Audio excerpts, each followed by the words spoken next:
നമസ്കാരം. ഒരു ഇന്ത്യക്കാരനെ കുറിച്ചാണ് പറയുന്നത്. അദ്ദേഹം മെക്സിക്കൻ കമ്മ്യൂണിസ്റ്റ് പാർട്ടി സ്ഥാപിച്ചു. ലോക കമ്മ്യൂണിസ്റ്റ് പ്രസ്ഥാനത്തിന്റെ ഏറ്റവും പ്രധാനപ്പെട്ട നേതാക്കളിൽ ഒരാളായ വ്ളാദിമിർ ലെനിനുമായി നേരിട്ട് സംവദിച്ചു.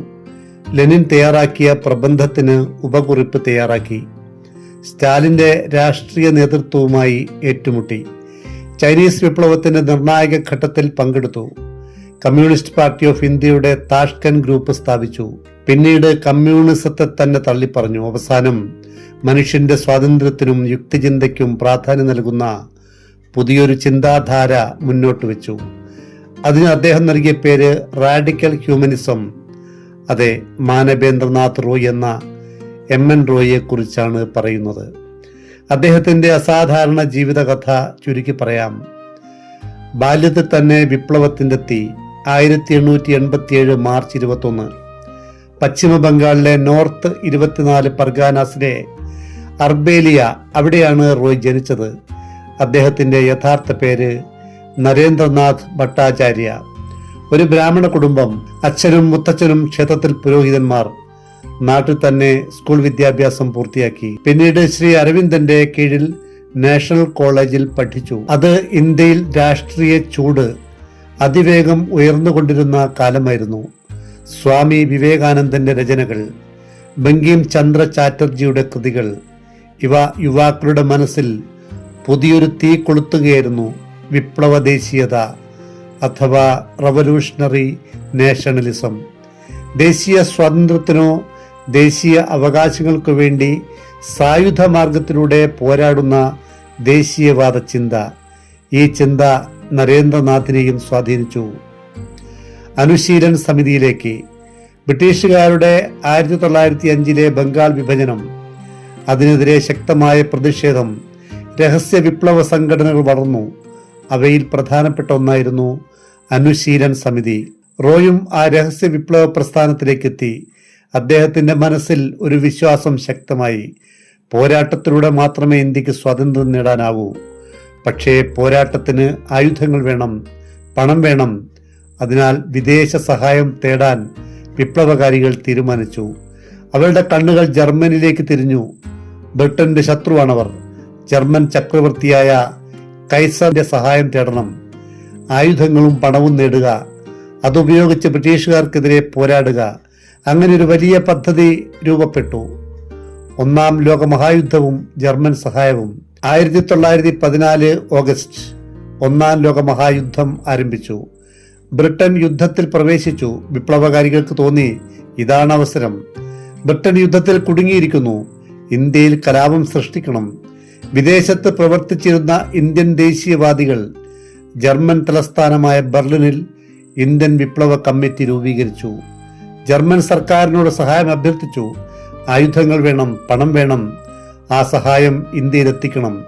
ഈ ദൗത്യത്തിന്റെ പ്രധാന ചുമതലകളൊന്ന് MN റോയ്ക്കായിരുന്നു. അദ്ദേഹം ഡച്ച് ഈസ്റ്റ് ഇൻഡീസിന്റെ കീഴിലായിരുന്ന ജാവയിലേക്ക് പോയി.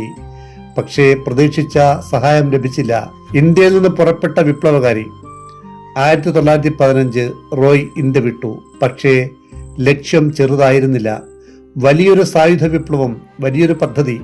സുമാത്രയുടെ വടക്കനറ്റത്ത് നിന്ന് ജർമ്മൻ കപ്പലുകളിൽ വിപ്ലവകാരികൾ ആൻഡമാനിലെത്തണം. അവിടെയുള്ള തടവുകാരെ മോചിപ്പിക്കണം. അവരെയും കൂട്ടണം. കഴിയുന്നത്ര ആയുധങ്ങൾ സമാഹരിക്കണം. പിന്നീട് ഒറീസയുടെ തീരത്തെത്തണം. ആയുധങ്ങൾ നിറച്ച ജർമ്മൻ കപ്പൽ തീരത്തിനടുത്ത് നങ്കൂരമിടണം.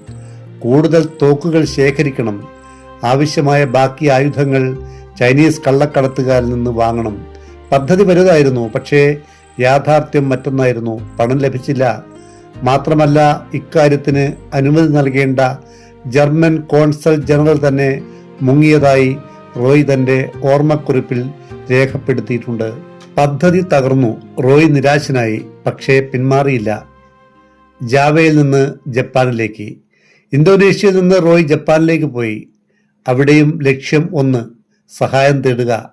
ജപ്പാനിൽ വെച്ച് അദ്ദേഹം ചൈനീസ് വിപ്ലവ നേതാവ് സൻ യാത് സെന്നിനെ പരിചയപ്പെട്ടു. ഇന്ത്യൻ വിപ്ലവത്തിന് ചൈനയുടെ സഹായം അഭ്യർത്ഥിച്ചു. പക്ഷേ സഹായം ലഭിച്ചില്ല. അതിനിടെ റോയിയുടെ നീക്കങ്ങൾ ജപ്പാനിലെ രഹസ്യ പോലീസ് തിരിച്ചറിഞ്ഞു. അവിടെ തുടരുന്നത് അപകടകരമാണെന്ന് റോയ് മനസ്സിലാക്കി. അദ്ദേഹം കൊറിയയിലേക്ക് പോയി. അവിടെ നിന്ന് ചൈനയിലെ ബീജിംഗിലേക്ക് പോകാൻ ശ്രമിച്ചു. ബ്രിട്ടീഷ് അധികാരികൾ അദ്ദേഹത്തെ പിടികൂടി, എന്നാൽ വൈകാതെ വിട്ടയച്ചു. അവിടെ നിന്നാണ് മറ്റൊരു സാഹസിക യാത്ര ആരംഭിച്ചത്. ജർമ്മൻ അംബാസഡറെ കാണാൻ അമേരിക്കയിലേക്ക് പോകണം. ജർമ്മൻ എംബസിയിലെ ഉദ്യോഗസ്ഥരാണ് അദ്ദേഹത്തെ സാൻ ഫ്രാൻസിസ്കോയിലേക്ക് പോകുന്ന കപ്പലിൽ കയറ്റിയത്. പക്ഷേ റോയ് കപ്പലിലുണ്ടെന്ന് ബ്രിട്ടീഷ് ഉദ്യോഗസ്ഥർ അറിഞ്ഞു. അവർ കപ്പൽ നടുക്കടലിൽ തടഞ്ഞു തിരച്ചിൽ തുടങ്ങി. പക്ഷേ റോയ് ഒരു രഹസ്യ കമ്പാർട്ട്മെന്റിൽ ഒളിച്ചിരുന്നു. ബ്രിട്ടീഷുകാർക്ക് അദ്ദേഹത്തെ കണ്ടെത്താനായില്ല. കപ്പൽ ജപ്പാനിലെ കോബെ തുറമുഖത്തെത്തിയപ്പോൾ റോയ് അവിടെ ഇറങ്ങി. അവിടെ നിന്ന് അദ്ദേഹം ഒരു ഫ്രഞ്ച് ഇന്ത്യൻ വ്യാജ പാസ്പോർട്ട് ശരിയാക്കി സെമിനാരി വിദ്യാർത്ഥി എന്ന നിലയിൽ അമേരിക്കൻ വിസ നേടി. അങ്ങനെ റോയ് അമേരിക്കയിലെ സാൻ ഫ്രാൻസിസ്കോയിലെത്തി. സാൻ ഫ്രാൻസിസ്കോയിൽ വെച്ചാണ് റോയ് തന്റെ ഭാവി ജീവിത പങ്കാളിയായ എവലിൻ ലിയോനാറ ട്രന്റിനെ പരിചയപ്പെടുന്നത്. രണ്ടുപേരും അടുത്തു. ആ ബന്ധം പിന്നീട് പ്രണയമായി. എവലിൻ പിന്നീട് ശാന്തി ദേവി എന്ന പേര് സ്വീകരിച്ചു. റോയും എവലിനും ഒരുമിച്ച് ന്യൂയോർക്കിലേക്ക് യാത്രയായി. ന്യൂയോർക്ക് സിറ്റിയിലെ പബ്ലിക് ലൈബ്രറി, അവിടെയാണ് റോയിയുടെ ജീവിതത്തിലെ മറ്റൊരു വലിയ വഴിത്തിരിവ് സംഭവിക്കുന്നത്. അദ്ദേഹം മാർക്സിസത്തെ ആഴത്തിൽ പഠിക്കാൻ തുടങ്ങി. വിപ്ലവത്തെക്കുറിച്ചുള്ള അദ്ദേഹത്തിന്റെ ചിന്തകൾ പുതിയ രൂപം നേടി. മെക്സിക്കോയിലേക്ക് ബ്രിട്ടീഷ് പോലീസ് തന്നെ നിരീക്ഷിക്കുന്നുണ്ടെന്ന് റോയ് മനസ്സിലാക്കി. അതിനാൽ 1917 ജൂലൈയിൽ അദ്ദേഹം മെക്സിക്കോയിലേക്ക് പോയി. മെക്സിക്കോ അദ്ദേഹത്തിന്റെ ജീവിതത്തെ തന്നെ മാറ്റിമറിച്ചു. മെക്സിക്കൻ പ്രസിഡന്റ് വെനുസിയാനോ കരാൻസ, മറ്റ് സ്വതന്ത്ര ചിന്തകർ, അവർ റോയിയുടെ ചിന്തകളിൽ ആകൃഷ്ടരായി. റോയ് എൽ പ്യൂബ്ലോ എന്ന പത്രത്തിൽ ലേഖനങ്ങൾ എഴുതി. അദ്ദേഹത്തിന്റെ രാഷ്ട്രീയ സ്വാധീനം വളർന്നു. 1917 ഡിസംബറിൽ മെക്സിക്കോയിൽ ഒരു സോഷ്യലിസ്റ്റ് പാർട്ടി രൂപീകരിച്ചു. പിന്നീട് 1919 അത് കമ്മ്യൂണിസ്റ്റ് പാർട്ടി ഓഫ് മെക്സിക്കോ ആയി മാറി. റഷ്യക്ക് പുറത്തുള്ള ആദ്യകാല കമ്മ്യൂണിസ്റ്റ് പാർട്ടികളൊന്നായിരുന്നു അത്. ഒരു ഇന്ത്യൻ വിപ്ലവകാരി വിദേശ മണ്ണിൽ ഒരു കമ്മ്യൂണിസ്റ്റ് പാർട്ടി സ്ഥാപിക്കുന്നു. റോയ് ഇനിയൊരു പ്രാദേശിക വിപ്ലവകാരിയല്ല. അദ്ദേഹത്തിന്റെ പ്രവർത്തന രംഗം ലോകത്തെമ്പാടും വ്യാപിക്കുകയാണ്. ജർമ്മനി, ഫ്രാൻസ്, റഷ്യ, പല രാജ്യങ്ങൾ. എവിടെയും രാഷ്ട്രീയം, എവിടെയും എഴുത്ത്, എവിടെയും പ്രസംഗം. അപ്പോഴാണ് റോയിയുടെ ജീവിതത്തിലേക്ക് മിഖായേൽ ബൊറോഡിൻ എത്തുന്നത്. പണമില്ലാതെ എത്തിയ ബൊറോഡിനെ റോയ് ദമ്പതികൾ സൗജന്യമായി താമസിപ്പിച്ചു. ബൊറോഡിൻ റഷ്യയിലെയും ചൈനയിലെയും വിപ്ലവകാരികളുമായി അടുത്ത ബന്ധമുള്ള വ്യക്തിയായിരുന്നു. അദ്ദേഹം റോയിയെക്കുറിച്ച് മോസ്കോയിൽ റിപ്പോർട്ട് നൽകി. റിപ്പോർട്ട് ശ്രദ്ധിക്കപ്പെട്ടു. 1920 മോസ്കോയിൽ കമ്മ്യൂണിസ്റ്റ് ഇന്റർനാഷണലിന്റെ 2ാം ലോക കോൺഗ്രസ് നടക്കാനിരിക്കുകയായിരുന്നു. റോയ്ക്ക് ക്ഷണം ലഭിച്ചു. കൊമിൻറ്റേൺ 1919 രൂപീകരിച്ച കമ്മ്യൂണിസ്റ്റ് ഇന്റർനാഷണൽ ലോകത്തിന്റെ വിവിധ ഭാഗങ്ങളിലുള്ള കമ്മ്യൂണിസ്റ്റ് പാർട്ടികളെ ഏകോപിപ്പിക്കാൻ രൂപീകരിച്ച അന്താരാഷ്ട്ര സംഘടന. റോയ് ഇനി അതിന്റെ കേന്ദ്രത്തിലേക്ക് കടക്കുകയാണ്. റഷ്യയിലെത്തിയ റോയിയെ സ്വീകരിച്ച സാക്ഷാൽ വ്ളാദിമിർ ലെനിൻ, ലോക കമ്മ്യൂണിസ്റ്റ് പ്രസ്ഥാനത്തിന്റെ ഏറ്റവും വലിയ നേതാക്കളിൽ ഒരാൾ. റോയിയുടെ മുന്നിൽ ലെനിൻ തന്റെ ഒരു പ്രബന്ധം വെച്ചു, നാഷണൽ ആൻഡ് കൊളോണിയൽ ക്വസ്റ്റ്യൻസ്. അത് വായിച്ച റോയ് തന്റെ അഭിപ്രായങ്ങൾ ചേർത്ത് ഒരു കുറിപ്പ് തയ്യാറാക്കി. അത് കമ്മ്യൂണിസ്റ്റ് ഇന്റർനാഷണലിന്റെ യോഗത്തിൽ ചർച്ചയായി. പിന്നീട് കോമിൻറ്റേണിന്റെ വീക്കിലി ബുള്ളറ്റിനിൽ പ്രസിദ്ധീകരിച്ചു. ഇന്ത്യൻ പ്രശ്നത്തെക്കുറിച്ച് ഒരു ഇന്ത്യക്കാരൻ ലെനിനുമായി നേരിട്ട് ചർച്ച ചെയ്യുന്നു. ഇത് റോയിയുടെ അന്താരാഷ്ട്ര രാഷ്ട്രീയ പ്രാധാന്യം വ്യക്തമാക്കുന്ന ഒരു നിർണായക നിമിഷമായിരുന്നു. കോമിൻറ്റേണിന്റെ ഉന്നത നേതൃത്വ സമിതിയിൽ റോയ് വർഷങ്ങളോളം അംഗമായി. പൊളിറ്റിക്കൽ സെക്രട്ടേറിയറ്റിലും പ്രവർത്തിച്ചു. എക്സിക്യൂട്ടീവ് കമ്മിറ്റിയിലും പ്രവർത്തിച്ചു. ലെനിന്റെ നിർദ്ദേശം കിഴക്കൻ രാജ്യങ്ങളിൽ വിപ്ലവം സംഘടിപ്പിക്കണം, പ്രത്യേകിച്ച് ഇന്ത്യയിൽ. റോയ് താഷ്കന്റിലേക്ക് പോയി. അവിടെ മിലിറ്ററി പൊളിറ്റിക്കൽ സ്കൂളുകൾ സ്ഥാപിച്ചു. വിപ്ലവകാരികൾക്ക് പരിശീലനം നൽകുക, രാഷ്ട്രീയ ബോധം വളർത്തുക, സായുധ പോരാട്ടത്തിനുള്ള തയ്യാറെടുപ്പ് നടത്തുക. ഇതിനിടയിൽ 1920 റോയ് കമ്മ്യൂണിസ്റ്റ് പാർട്ടി ഓഫ് ഇന്ത്യയുടെ താഷ്കന്റ് ഗ്രൂപ്പ് രൂപീകരിച്ചു. ഇന്ത്യയിലെ പഴയ വിപ്ലവ സുഹൃത്തുക്കളുമായും അദ്ദേഹം ബന്ധപ്പെട്ടു. ഇന്ത്യയിലെ വിപ്ലവകാരികൾക്കിടയിൽ ഒരു വലിയ രാഷ്ട്രീയ ചോദ്യം ഉയർന്നു. യുഗാന്തറിന്റെ വിപ്ലവപാതയോ അതോ ഗാന്ധിജിയുടെ പുതിയ അഹിംസാ മാർഗമോ? ഏതാണ് സ്വീകരിക്കേണ്ടത്? റോയ് തന്റെ വിപ്ലവ സുഹൃത്തുക്കളുമായി ഈ വിഷയത്തിൽ ബന്ധപ്പെട്ടു. കോൺഗ്രസ് നേതാവും സുഭാഷ് ചന്ദ്രബോസിന്റെ രാഷ്ട്രീയ ഗുരുവുമായിരുന്ന CR ദാസ് റോയിയുടെ വിശ്വാസം നേടിയ നേതാവായിരുന്നു. മോസ്കോയിൽ നിന്ന് അദ്ദേഹം ഇന്ത്യ ഇൻ ട്രാൻസിഷൻ പ്രസിദ്ധീകരിച്ചു. 1922 സ്വന്തം പത്രികയായ വാങ്ഗാർഡ് ആരംഭിച്ചു. പിന്നെയും ധാരാളം കൃതികൾ. 1924 ലെനിൻ അന്തരിച്ചു. 1927 സ്റ്റാലിന്റെ നേതൃത്വത്തിലുള്ള കോമിന്റേൺ ചൈനയിൽ കാർഷിക വിപ്ലവം വികസിപ്പിക്കാൻ ശ്രമിച്ചു. അതിനായി അയച്ച പ്രതിനിധി സംഘത്തിന്റെ തലവനായിരുന്നു റോയ്. 1927 ഫെബ്രുവരി റോയ് തെക്കൻ ചൈനയിലെ കാന്റണിൽ, ഇന്നത്തെ ഗ്വാങ്ഷോവിൽ എത്തി. ചൈനീസ് വിപ്ലവത്തിന്റെ നിർണായക ഘട്ടം റോയിയോടെ പ്രവർത്തിച്ചു. ദൗത്യം പൂർത്തിയാക്കി അദ്ദേഹം മോസ്കോയിലേക്ക് മടങ്ങി. പക്ഷേ മോസ്കോയിൽ മറ്റൊരു പോരാട്ടം നടക്കുകയായിരുന്നു. സ്റ്റാലിൻ പക്ഷം, ട്രോട്സ്കിയെ പിന്തുണച്ചവർ, കടുത്ത അധികാര പോരാട്ടം. ഈ ഘട്ടത്തിൽ കോമിന്റേണിന്റെ എക്സിക്യൂട്ടീവ് കമ്മിറ്റിയിൽ നിന്ന് ട്രോട്സ്കിയെ പുറത്താക്കാനുള്ള തീരുമാനത്തിന് റോയ് അനുകൂലിച്ച് വോട്ട് ചെയ്തു. പക്ഷേ അധികം വൈകാതെ റോയിക്കും സ്റ്റാലിനുമിടയിൽ വലിയ അകലം രൂപപ്പെട്ടു. 1928 ഫെബ്രുവരി പ്ലീനം റോയിയെ കാണാൻ സ്റ്റാലിൻ വിസമ്മതിച്ചു. റോയിയുടെ ചെവിയിൽ അണുബാധ ഉണ്ടായിരുന്നു. ചികിത്സ പോലും നിഷേധിക്കപ്പെട്ടു. സ്ഥിതി ഗുരുതരമായി.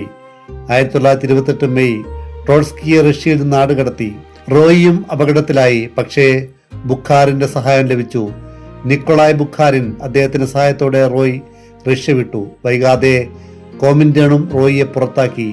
ഒരു കാലത്ത് ലെനിന്റെ വിശ്വസ്തനായിരുന്ന ഇന്ത്യൻ വിപ്ലവകാരി ഇപ്പോൾ സോവിയറ്റ് നേതൃത്വത്തിൽ നിന്ന് പുറത്താണ്. 1930 ഡിസംബർ റോയ് ഇന്ത്യയിൽ തിരിച്ചെത്തി. പക്ഷേ സ്വാതന്ത്ര്യ സമരത്തിന്റെ മണ്ണിൽ അദ്ദേഹത്തെ കാത്തിരുന്നത് മറ്റൊരു പ്രതിസന്ധിയായിരുന്നു. 1931 ഒരു പഴയ കേസിൽ റോയ് അറസ്റ്റിലായി. 12 വർഷത്തെ തടവ്.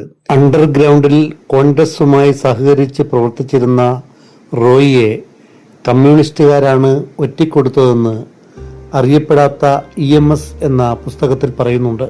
5 വർഷവും 4 മാസവും തടവനുഭവിച്ചു. 1936 നവംബറിലാണ് മോചിതനായത്. ജയിൽ ജീവിതം അദ്ദേഹത്തിന്റെ ആരോഗ്യത്തെ തകർത്തിരുന്നു. പല്ലുകൾ കൊഴിഞ്ഞുപോയി.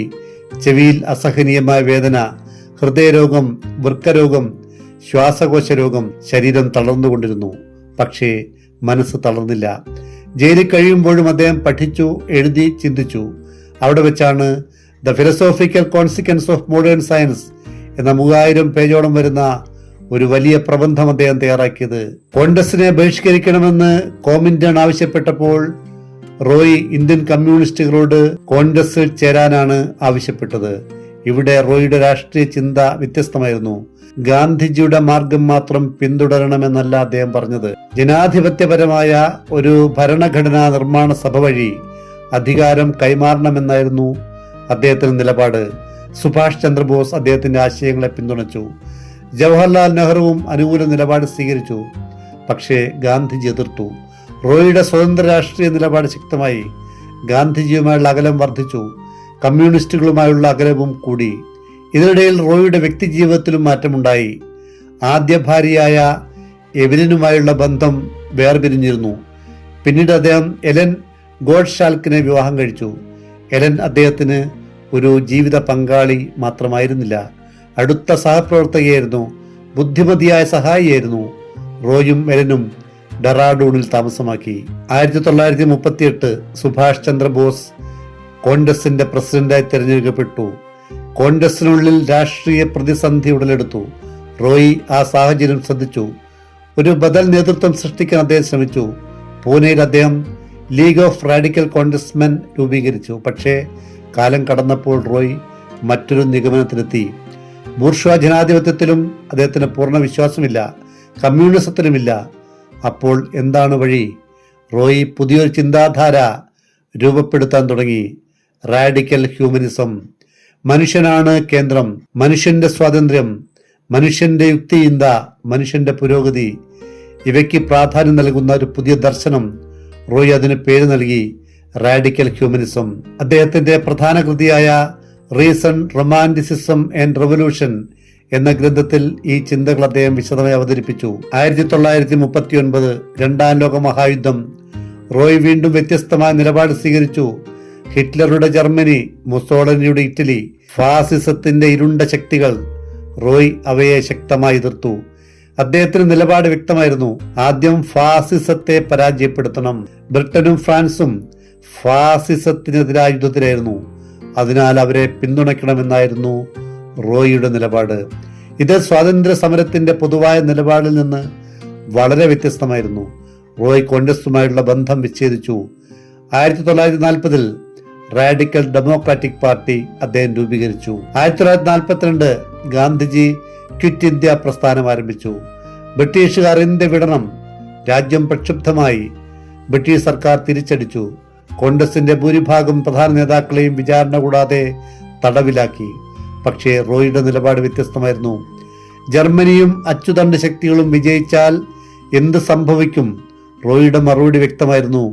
ലോകത്തിലെ ജനാധിപത്യം തന്നെ തകരും. അത്തരമൊരു ലോകത്ത് ഇന്ത്യക്ക് സ്വാതന്ത്ര്യം നേടാനാവില്ല. അതിനാൽ അദ്ദേഹത്തിന്റെ വിശ്വാസം, സ്വതന്ത്രമായ ഒരു ലോകത്തിൽ മാത്രമേ ഇന്ത്യക്ക് യഥാർത്ഥ സ്വാതന്ത്ര്യം നേടാനാവൂ. യുദ്ധം അവസാനിക്കും. അച്ചുതണ്ട് ശക്തികൾ പരാജയപ്പെടും. ബ്രിട്ടീഷ് സാമ്രാജ്യത്തിന്റെ ശക്തി ക്ഷയിക്കും. ഇന്ത്യ സ്വതന്ത്രമാകും. റോയ് ഇത് മുൻകൂട്ടി കണ്ടു. അതുകൊണ്ട് അദ്ദേഹം മറ്റൊരു ചോദ്യത്തിലേക്ക് തിരിഞ്ഞു. സ്വതന്ത്ര ഇന്ത്യ എങ്ങനെയായിരിക്കണം? രാഷ്ട്രീയം എങ്ങനെയായിരിക്കണം?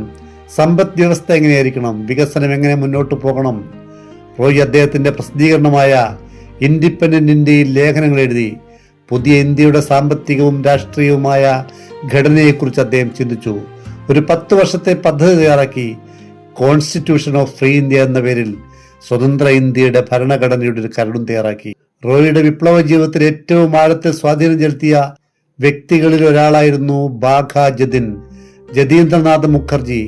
യുഗാന്തറിന്റെ പ്രധാന നേതാവായിരുന്നു ജതിൻ. ധൈര്യവും ദേശസ്നേഹവും മാത്രമല്ല, ഒരു സ്വതന്ത്ര ഇന്ത്യയെക്കുറിച്ചുള്ള വലിയ സ്വപ്നവും റോയിയിൽ പകർന്നു. പിന്നീട് ബാഘാജതിനെ ഓർത്തുകൊണ്ട് റോയ് പറഞ്ഞു, മനുഷ്യരിലെ ഏറ്റവും മികച്ചതിനെ പുറത്തു കൊണ്ടുവരാൻ കഴിയുന്നൊരു സാമൂഹിക വ്യവസ്ഥയ്ക്ക് വേണ്ടിയാണ് താൻ പ്രവർത്തിക്കേണ്ടതെന്ന്. അതാണ് അദ്ദേഹത്തിന്റെ സ്വപ്നം. 1947 റോയ് തന്റെ ചിന്തകളെ ഒരു മാനിഫെസ്റ്റോ രൂപത്തിൽ അവതരിപ്പിച്ചു. പേര് ന്യൂ ഹ്യൂമനിസം, പുതിയ മാനവികത. മനുഷ്യന്റെ സ്വാതന്ത്ര്യം, യുക്തി, ശാസ്ത്രീയ മനോഭാവം, പുരോഗതി ഇവയെ അടിസ്ഥാനമാക്കിയുള്ള പുതിയൊരു സമൂഹം. ഒരു നൂറ്റാണ്ട് മുമ്പ് കാറൽ മാർക്സ് എഴുതിയ കമ്മ്യൂണിസ്റ്റ് മാനിഫെസ്റ്റോ എത്ര പ്രാധാന്യമുള്ളതാണോ അതുപോലെ തന്നെ ന്യൂ ഹ്യൂമനിസത്തിനും പ്രാധാന്യമുണ്ടാകുമെന്ന് റോയ് പ്രതീക്ഷിച്ചു. 1954 ജനുവരി 25 അമേരിക്കയിൽ പ്രഭാഷണ പര്യടനം നടത്താൻ റോയ് തയ്യാറെടുക്കുകയായിരുന്നു. പക്ഷേ ആ യാത്ര നടന്നില്ല. അന്നേ ദിവസം ഹൃദയാഘാതത്തെ തുടർന്ന് എം.എൻ. റോയ് എന്ന വിപ്ലവകാരി അന്തരിച്ചു. ആ അസാധാരണ ജീവിതം അവസാനിച്ചു. പക്ഷേ അദ്ദേഹത്തിന്റെ ചിന്തകൾ അവിടെ അവസാനിച്ചില്ല. 1987 ഓക്സ്ഫോർഡ് യൂണിവേഴ്സിറ്റി പ്രസ് റോയിയുടെ selected works of M N. Roy പ്രസിദ്ധീകരിക്കാൻ ആരംഭിച്ചു. 1997 വരെ 4 വോള്യങ്ങൾ പ്രസിദ്ധീകരിച്ചു. റോയിയുടെ ജയിൽവാസകാലം വരെയുള്ള നിരവധി രചനകൾ അതിൽ ഉൾപ്പെട്ടു. ഈ പദ്ധതിയുടെ പ്രോജക്ട് എഡിറ്ററായിരുന്ന ശിബ് നാരായൺ റേ 2008 അന്തരിച്ചു. അതോടെ പദ്ധതി അവിടെ അവസാനിച്ചു. ഇന്ത്യൻ സ്വാതന്ത്ര്യ സമരത്തിന് ചരിത്രത്തിൽ ഗാന്ധിജിയുണ്ട്, നെഹ്റു ഉണ്ട്, സുഭാഷ് ചന്ദ്രബോസ് ഉണ്ട്, ഭഗത് സിംഗ് ഉണ്ട്. അവർക്കിടയിൽ പലപ്പോഴും മറന്നുപോകുന്നൊരു പേര് എം.എൻ. റോയ്. പക്ഷേ ആ മനുഷ്യന്റെ ജീവിതം ഒന്ന് തിരിഞ്ഞു നോക്കിയാൽ അത് ഒരു ഇന്ത്യക്കാരന്റെ മാത്രം കഥയല്ല, ലോകത്തെ ചുറ്റിപ്പറ്റിയൊരു വിപ്ലവയാത്രയാണ്. ഒരു കാലത്ത് ലോക വിപ്ലവത്തിന് സ്വപ്നം കണ്ട യുവാവ്, അവസാനം മനുഷ്യന്റെ സ്വാതന്ത്ര്യത്തെക്കുറിച്ച് ചിന്തിച്ച തത്വചിന്തകൻ. അതാണ് എം.എൻ. റോയ്. ചരിത്രം മറന്നുപോയ ഒരു ഇന്ത്യൻ വിപ്ലവകാരി, പക്ഷേ ലോക ചരിത്രം ഒരിക്കലും മറക്കരുതാത്ത ഒരു പേര്. നിങ്ങൾക്കെന്ത് തോന്നുന്നു? വീഡിയോ ഇഷ്ടപ്പെട്ടെങ്കിൽ ലൈക്കും കമന്റും പ്രതീക്ഷിക്കുന്നു. ഈ ചാനൽ സബ്സ്ക്രൈബ് ചെയ്ത് ബെല്ലൈക്കൺ അമർത്തിയാൽ അടുത്ത വീഡിയോ വരുമ്പോൾ നിങ്ങൾക്ക് നോട്ടിഫിക്കേഷൻ ലഭിക്കും. നന്ദി.